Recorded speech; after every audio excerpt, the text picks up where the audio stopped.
Hello दोस्तों, हम पढ़ाने जा रही हूँ एनसीईआरटी साइंस क्लास 8 इन हिंदी चैप्टर 2 सूक्ष्म जीव मित्र एवं शत्रु। चैप्टर फर्स्ट हम पढ़ा चुकी हूँ। आपने ना देखा हो तो आप उसे देख सकते हो। सूक्ष्म जीव जिन्हें हम बिना यंत्र की सहायता में केवल आंखों से नहीं देख सकते, उन्हें सूक्ष्म जीव कहते हैं। जैसे वर्षा ऋतु में नम ब्रेड रोटी सड़ने लगती है तथा उनकी सतह सफ़ेद काले धब्बे से ढक जाती है। सूक्ष्म जीवों को 4 वर्गों में बांटा गया है: जीवाणु, कवक, प्रोटोजोआ, शैवाल।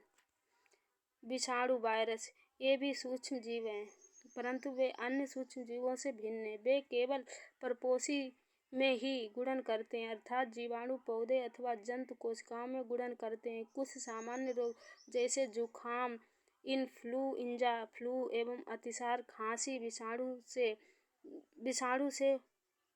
विषाणु द्वारा होती है। कुछ विशेष रोग जैसे पोलियो एवं खसरा भी विषाणु वायरस द्वारा होते हैं। प्रोटोजुआ से होने वाले रोग अतिसार एवं मलेरिया प्रोटोजुआ द्वारा होते हैं। जीवाणुओं से होने वाले रोग टाइफाइड, क्षय रोग, टीबी जीवाणु द्वारा होने वाले रोग हैं।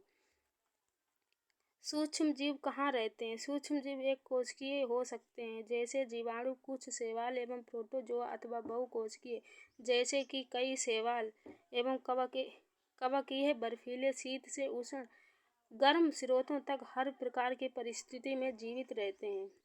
ये मरुस्थल एवं दलदल में भी पाए जाते हैं। मनुष्य सहित सभी जंतुओं के शरीर के अंदर भी पाए जाते हैं। कुछ जीव दूसरों सजीवों पर आश्रित होते हैं, जबकि कुछ अन्य स्वतंत्र रूप में पाए जाते हैं। अमीबा जैसे सूक्ष्म जीव अकेले रह सकता है, जबकि कवक एवं जीवाणु समूह में रहते हैं। सूक्ष्म जीव और हम कुछ हमारे लिए लाभदायक होते हैं तथा कुछ अन्य हानिकारक तथा जीवों में रोग के कारक हैं। मित्रवत सूक्ष्म जीव विभिन्न कार्यों में उपयोग किए जाते हैं। इनका उपयोग दही, ब्रेड एवं केक बनाने में किया जाता है। पर्यावरण को स्वच्छ रखने के लिए भी इनका उपयोग किया जाता है। उदाहरण: कार्बनिक अपशिष्ट, सब्जियों के छिलके, अवशेष, विष्ठा इत्यादि का अपघटन जीवाणुओं द्वारा किया जाता है तथा हानि रहित पदार्थ बनते हैं। जीवाणुओं का उपयोग औषधि उत्पादन एवं कृषि में मृदा की उर्वरता में वृद्धि करने में किया जाता है, जिससे नाइट्रोजन स्थिरीकरण होता है। दही एवं ब्रेड का बनना। दही में अनेक सूक्ष्म जीव पाए जाते हैं, जिनमें लैक्टोबैसिलस नामक जीवाणु प्रमुख है, जो दूध को दही में परिवर्तित कर देता है।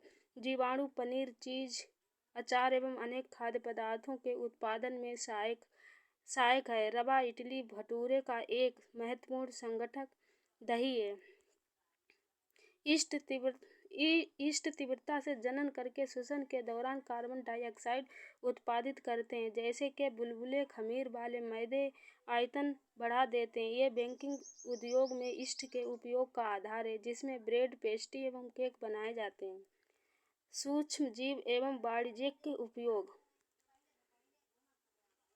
बड़े स्तर पर अल्कोहल, शराब एवं एसिटिक एसिड के उत्पादन में सूक्ष्म जीव का उपयोग किया जाता है, जैसे जौ, गेहूं, चावल एवं फसलों के रस में उपस्थित प्राकृतिक शर्करा में ईस्ट द्वारा अल्कोहल एवं शराब का उत्पादन किया जाता है। किण्वन: चीनी के अल्कोहल में परिवर्तन की ये प्रक्रिया किण्वन अथवा फर्मेंटेशन कहलाती है। लुईस पाश्चर ने किण्वन की खोज 1857 ईस्वी में की थी। सूक्ष्म जीवों के औषधीय उपयोग। डॉक्टर आपको पेनिसिलिन का इंजेक्शन देते हैं अथवा कोई अन्य प्रतिजैविक की गोली अथवा कैप्सूल देते हैं। बीमारी पैदा करने वाले सूक्ष्म जीवों को नष्ट कर देती है अथवा उनकी वृद्धि को रोक देती है। इस प्रकार की औषधि को प्रतिजैवी अथवा एंटीबायोटिक कहते हैं। जीवाणु और कवक में अनेक प्रतिजैवी औषधियों का उत्पादन हो रहा है। स्टेपाइमाइसिन, टेट्रासाइक्लिन और एरिथ्रोमाइसिन उपयोग में किए जाने वाले प्रतिजैवी हैं, जिन्हें कवक एवं जीवाणु से उत्पादित किया जाता है। सन 1929 में अलेक्जेंडर फ्लेमिंग जीवाणु ने बचाव हेतु एक संवर्धन पर प्रयोग कर रहे थे। अचानक उन्होंने दस्तरी पर बड़े हरे रंग की फफूंद के छोटे बीजाणु देखे। उन्होंने पाया कि ये फफूंद जीवाणु की वृद्धि को रोकता है। यह तथ्य पाया कि बहुत सारे जीवाणु फफूंद द्वारा मारे गए हैं। इस प्रकार फफूंद से पेनिसिलिन बनाई गई है।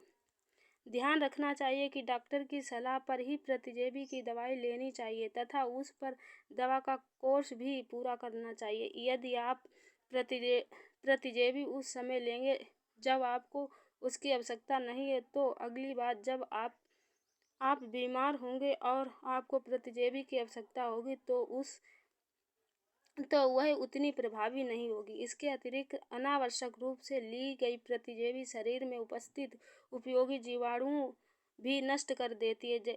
सर्दी, जुखाम एवं फ्लू में प्रतिजेबी प्रभावशाली नहीं है क्योंकि ये रोग विषाणु द्वारा होते हैं। वैक्सीन, टीका।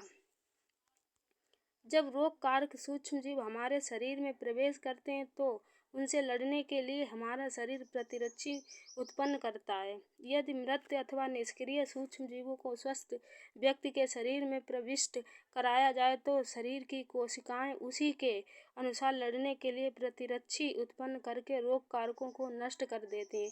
यह प्रतिरक्षी हमारे शरीर में सदा के लिए बनी रहती है तथा रोग कारक सूक्ष्मजीव से हमारे सदा के लिए सुरक्षा होती है। इस प्रकार टीका वैक्सीन कार्य करता है। जैसे हैजा, क्षय, चेचक तथा हेपेटाइटिस अनेक बीमारी के वैक्सीन से रोका जा सकता है। एडवर्ड जेनर ने चेचक के लिए 1798 में चेचक के टीके की खोज की। मिट्टी की उर्वरता में वृद्धि। कुछ जीवाणु एवं नीले हरे शैवाल वायुमंडलीय नाइट्रोजन का स्थलीकरण कर सकते हैं। इस प्रकार मृदा में नाइट्रोजन का संवर्धन होता है तथा उसकी उर्वरता में वृद्धि होती है। इन्हें जैविक नाइट्रोजन स्थलीकरण कहते हैं। पर्यावरण का शुद्धिकरण। कुछ सूक्ष्मजीव जैविक कचरे जैसे कि मृत पौधे एवं जंतु अवशिष्टों को अपघटित कर सरल पदार्थों में परिवर्तित कर देते हैं तथा वातावरण को स्वच्छ बनाते हैं। हानिकारक सूक्ष्मजीव। कुछ सूक्ष्मजीव मनुष्य, जंतु एवं पौधों में रोग उत्पन्न करते हैं। रोग उत्पन्न करने वाले ऐसे सूक्ष्मजीवों को रोगाणु अथवा रोगजनक कहते हैं। कुछ सूक्ष्मजीव भोजन, कपड़े एवं चमड़े की वस्तुओं को संदूषित कर देते हैं।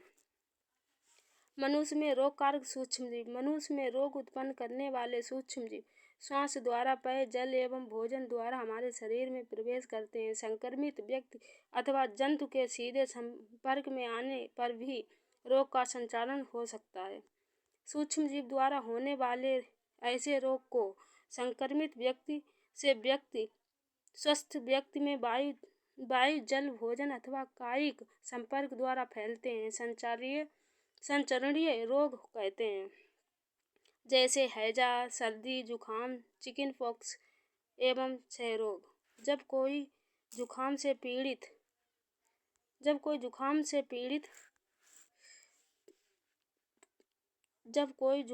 पीड़ित व्यक्ति छींकता है तो सूक्ष्म बूंदों के साथ हमारे हजारों रोग कारक वायरस, विषाणु भी वायु के साथ आ जाते हैं। ये वायरस सांस के साथ ली जाने वाली वायु के साथ शरीर में प्रवेश कर जाते हैं। रोग वाहक। कुछ कीट एवं जंतु ऐसे भी हैं जो रोग कारक सूक्ष्मजीवों के रोग वाहक का कार्य करते हैं। जैसे घरेलू मक्खी, मच्छर, प्लेटोमोडियम मलेरिया परजीवी का वाहक। मादा एडिस मच्छर डेंगू के वायरस का वाहक है। यहाँ पे हमारा चैप्टर समाप्त